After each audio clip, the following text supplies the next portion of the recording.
So, written sort of in our ideology here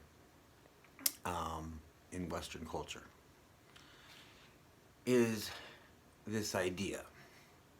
And it was, you know, slowly since Constantine been the ultimate agenda or the ultimate psyop or the agenda is the best word for it. This is the ultimate message, if you will, from the nefarious ones, if you will. And never was it entrenched more than during the baby boom generation by baby boomers, and on the other side of the world by communists. Um, in both situations, the moral, the sort of paradigm that we are plagued with is this idea that we have a white savior coming for us.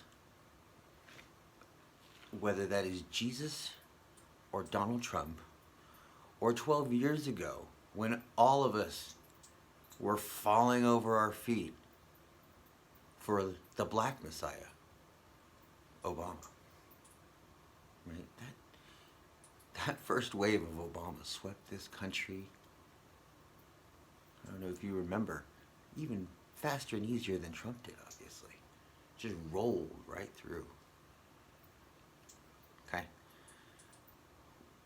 It tends to be a white thing. You tend to look for Jesus being white. You really like Donald Trump, the idea of him being white as a savior.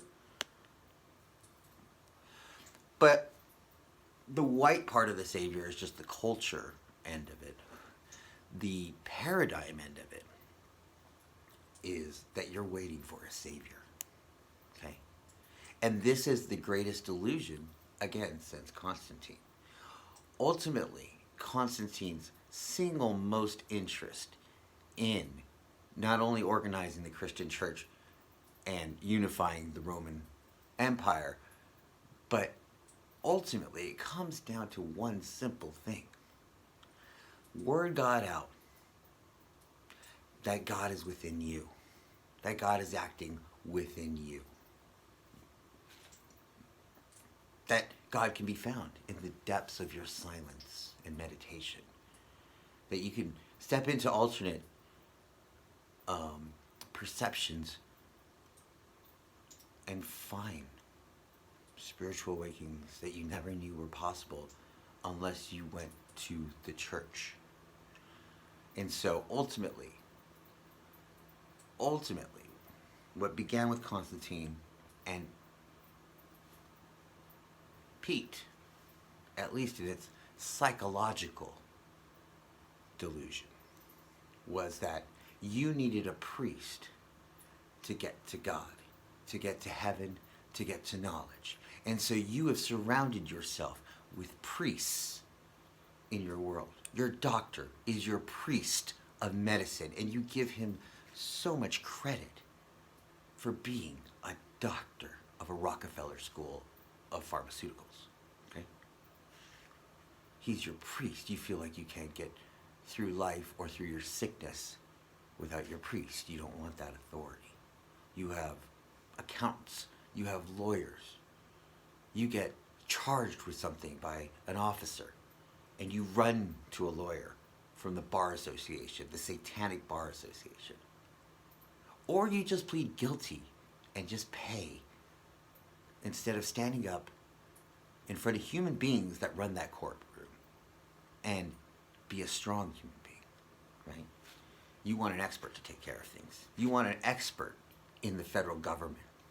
You want an expert in your government, okay? All of you that consider yourself anything of a truther or consider yourself anything of alternate consciousness whatsoever and depend on a state school to teach your kids, I am not pulling any punches here. That is just obnoxious. Because you're forcing your kids to do it.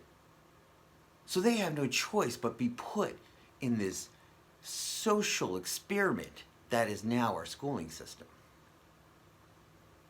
Knowing how many school shootings there have been, hoax or not, you tell me. I don't care. The numbers are too big at this point, right? Are you going to take that chance with your kids? Do you feel safe with your kids in school right now? What is being taught at your school and by who? But you think because they went to college that they are teachers. They are experts in literature. Experts in literature. Think about how nonsensical that sounds. They are not smarter than you. In fact, most of the time these teachers are degenerates. And so not only are they not smarter than you, but they have no stake in life. They don't have kids of their own most of the time. Okay? They have no stake in this world. And they are not fulfilling your kids' needs. You only can fulfill your kids' needs. You don't need to be a master in literature. You just need to let your kids' curiosity teach you. This is another video, okay? But you have to see the irony in sending your kids to state schools right now, or at any point, really. You're expecting the state to solve your problems. If you're sick, you're expecting the pills to solve your problems. If you're religious, you're expecting Jesus to soon come, right? He's going to come and he's going to change everything, okay? What is the new covenant then, okay?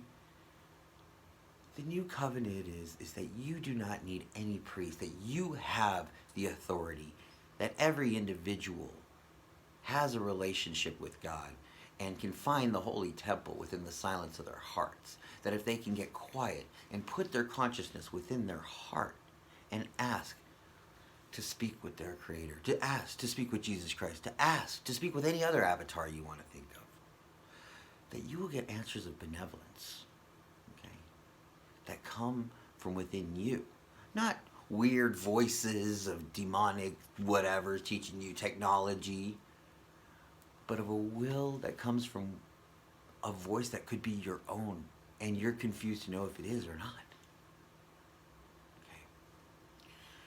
That is the new covenant. The new covenant specifically is detailing the fact that you do not need a priest, that the church is within you all the time. And it is.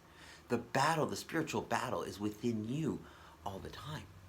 Now, if you are literally seeing visual demons haunt your life, or whatever the case may be, and you are having physical perceptions of demons changing your reality in some way, then you are experiencing something that I cannot attend to, so I apologize. But for the most of us, the way that demons work through us is through the 7 sins, is through gluttony, lust, jealousy, envy. So it's just envy and jealousy are the same thing, but you get my point. Those things are within us like cancer cells, and we can either feed them like cancer cells or we can starve them. Simple as that. God is not coming to change the world. He's not working some spiritual, hoorah. The only thing he is doing is he's put everything that is necessary to solve all your problems and all the people that you love's problems within your heart and your honesty. It's all there. He put it in there. That's the only magic. And he's betting that it's going to work, that we're going to see it and we're going to use it. We're going to tap into our will that is one with his.